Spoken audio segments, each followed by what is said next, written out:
그룹 뉴진스가 일본에서 뜨거운 사랑을 받으며 도쿄돔에 성공적으로 입성했습니다. 뉴진스는 26일과 27일 양일간 도쿄돔에서 버니즈 캠프 2024 도쿄돔을 개최했습니다. 이번 팬미팅은 평일 행사임에도 전회차 티켓이 일찌감치 매진돼 시야 제한석까지 오픈하는 등 많은 관심을 받았습니다. 데뷔 1년 11개월 만에 도쿄돔에 입성한 뉴진스는 K-팝 최단 기간 입성이라는 신기록까지 썼습니다. 소속사 어도어에 따르면 뉴진스는 지난 이틀간 열린 팬미팅에서 총 9만 1000여 명의 관객을 동원했습니다. 뉴진스는 이번 팬미팅에서 일본 데뷔 싱글 슈퍼내추럴을 비롯해 어텐션, 하이보이, 디토 등 20곡이 넘는 무대를 통해 팬들과 호흡했습니다. 또한 한이는 일본인들에게 1980년대 향수를 불러일으키는 푸른 산호초를 불렀고, 헤이는 한국인에게도 익숙한 일본 시티팝 감성의 플라스틱 러브 무대를 꾸미는 등 다채로운 매력으로 공연장을 뜨겁게 달궜습니다. 뉴진스는 28일 공식 SNS에 무대에서 보이는 여러분의 모습과 빈키봉들이 너무 아름다웠다며 여러분들을 보는 것은 우리 5명이 영원히 붙잡을 광경이다. 정말 꿈같은 시간이었다고 벅찬 마음을 전했습니다. 그룹 세븐틴이 전세계 청년들을 위해 선한 영향력을 펼쳤습니다. 세븐틴은 26일 프랑스 파리 유네스코 본부에서 열린 유네스코 청년 친선대사 임명식에 참석해 100만 달러를 기부해 유네스코와 공동으로 글로벌 유스 그랜드 스킴 프로그램을 론칭할 예정이라고 밝혔습니다. 이는 앞서 세븐틴이 유네스코 청년 친선대사로 임명된 후 첫 번째 활동으로 관심을 모으고 있습니다. 세븐틴은 K-팝 아티스트 최초로 유네스코 친선대사로 임명돼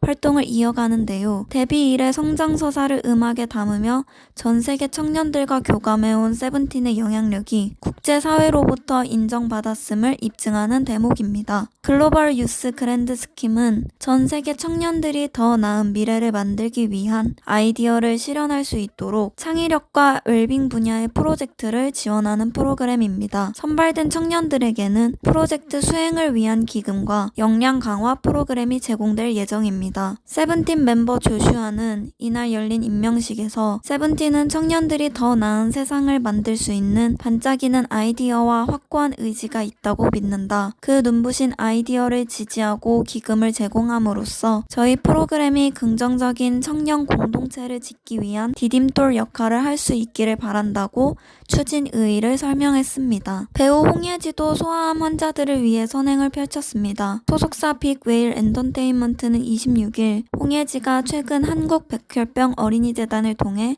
1천만 원을 기부했다고 밝혔습니다. 이 기부금은 소아암 및 희귀 난치 질환을 진단받고 치료 중인 어린이들의 치료비로 사용될 예정입니다. 홍예진은 최근 MBN 주말 드라마 세자가 사라졌다 종영을 기념하고 데뷔 2주년을 맞아 그동안 받은 사랑과 응원에 보답하고자 이번 기부를 결심한 것으로 전해졌습니다. 이에 홍예진은 넘치는 사랑을 보내준 분들께 어떻게 보답할지 고민하다 예전부터 생각하고 있던 한국 백혈병 어린이재단에 기부를 결심하게 됐다며 소아암 및 희귀 난치 질환 치료에 어려움이 있던 어린이들에게 조금이나마 도움이 되길 바란다고 전했습니다. 배우 강동원과 유태호가 미국 영화예술과학 아카데미의 신입회원에 이름을 올렸습니다. 미국 아카데미 시상식 오스카를 주관하는 AMPS는 25일 신입 회원 초청자 487명의 명단을 발표했습니다. 이 가운데 제75회 칸 국제영화제 경쟁 부문에 초청된 브로커 등에 출연한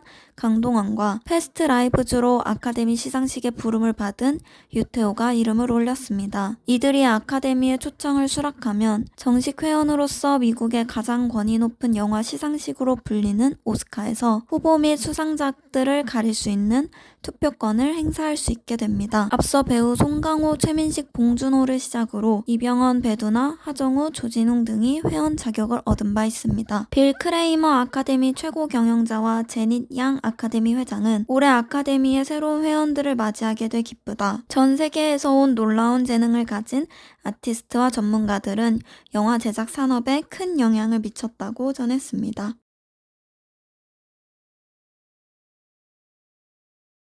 래퍼 마이크로닷이 부모의 비투 논란과 관련해 눈물로 사과했습니다. 마이크로닷은 24일 새 EP 다크사이드 발매 기념 기자간담회를 열고 부모님과 저로 인해 피해를 입고 상처를 입은 분들께 진심으로 사과드린다고 고개 숙였습니다. 마이크로닷은 2018년 부모의 비투 논란으로 활동을 잠정 중단했습니다. 그의 부모가 1990년 충북 제천에서 젖소 농장을 하면서 친인척과 지인 등 14명에게 4억 원가량을 빌린 뒤 갚지 않고 1998년 5월 뉴질랜드로 달아난 혐의가 뒤늦게 드러나 충격을 안겼습니다. 해당 사건으로 마이크로닷 부치는 징역 3년, 모치는 징역 1년을 선고받고 복역하다 만기 출소해 뉴질랜드로 추방됐습니다. 마이크로닷은 지난해 8월 방송된 MBN 특종세상에 출연해 피해자 13명 중 12명과 합의를 받고 한 분이 남아서 계속 합의를 하려고 노력 중이라고 밝혔습니다. 마이크로닷은 비투 논란 후 6년 만에 공식 석상에 섰습니다. 그는 비투 사건 이후 많은 반성의 시간을 가졌다. 피해자 한 분 한 분 만나 사과드리는 게 먼저였다. 그러다 보니 6년이라는 시간이 지났다며 첫 대응에 대해 많은 후회와 반성을 하고 있다. 동시에 많은 부분을 깨닫고 저를 성장케 한 시간도 있었다고 눈물을 흘리며 말했습니다. 밴드 넬의 팬클럽 멤버십이 고가 논란에 휩싸였습니다. 넬을 담당하고 있는 관계자는 24일 공식 SNS에 여러분이 보내준 의견 확인 후 종합해 아티스트에 전달했다. 넬스룸은 당분간 베타 서비스로 전환하며 결제된 멤버십은 추후 전액 환불할 예정이라고 밝혔습니다. 앞서 넬은 예능, 라디오, 음악 분석 등 콘텐츠 영상을 유료로 감상할 수 있는 전용 애플리케이션 서비스를 출시한다고 밝혔습니다. 해당 서비스 가입 혜택으로는 풀 영상 시청, 온라인 인감의 시청, 넬 멤버들과의 프라이빗 메신저 기능 등이 가능했습니다. 다만 이 멤버십이 지나치게 높은 가격에 판매돼 논란이 커졌습니다. 넬은 베이직 프리미엄으로 나누어 구독 시스템을 오픈했는데 베이직은 월 38,000원, 프리미엄은 약 41만 8천원이었습니다. 베이직을 연으로 계산하면 45만 6천원을 결제해야 합니다. 논란이 커지자 넬은 23일 김정한의 공식 SNS를 통해 잘못 생각한 부분이 확실히 있는 것 같다. 가격을 낮게 하면 풀미 거래를 못 잡을 것 같았다며 당분간 멤버십에 포함돼 있던 일부 콘텐츠를 무료로 진행하겠다고 밝혔습니다. 댄서 파피년중이 불륜 등 자신을 둘러싼 가짜뉴스에 불쾌감을 토로했습니다. 파피년주는 24일 자신의 SNS에 가짜뉴스 영상을 게재하며 법의 처벌을 받게 해야 한다. 유명세로 치러야 하는 당연한 일은 아닌 듯 하다고 밝혔습니다. 해당 영상에는 파피년준이 댄스학원 제자와 불륜을 저지르고 있다는 내용이 담겼습니다. 이에 파피년준은 난 댄스학원을 운영하지 않는다. 아이들도 유튜브로 정보를 얻는데 이런 나쁜 사람들 때문에 괜히 에너지를 써야 하는 게 참 화나고 기분 나쁘다고 토로했습니다. 이어 26일 고발장 사진을 게재하며 선처는 없다. 이번 계기로 범죄자들이 합당한 처벌을 받을 수 있길 바라는 마음이라고 법적 조치를 진행했음을 밝혔습니다. 그는 많은 언론에서 가짜뉴스의 심각성을 대대적으로 보도해줘서 허위사실이 바로 잡힐 수 있길 바랐지만 여전히 많은 게시물과 댓글 등을 통해 허위사실 유포 및 명예훼손이 심각하게 진행되고 있다고 전했습니다. 파피년주는 지난 2011년 박예리와 결혼해 슬아의 딸을 두고 있습니다. 두 사람은 예능 프로그램을 통해 일상을 공개한 바 있으며 현재 유튜브로 소통하고 있습니다.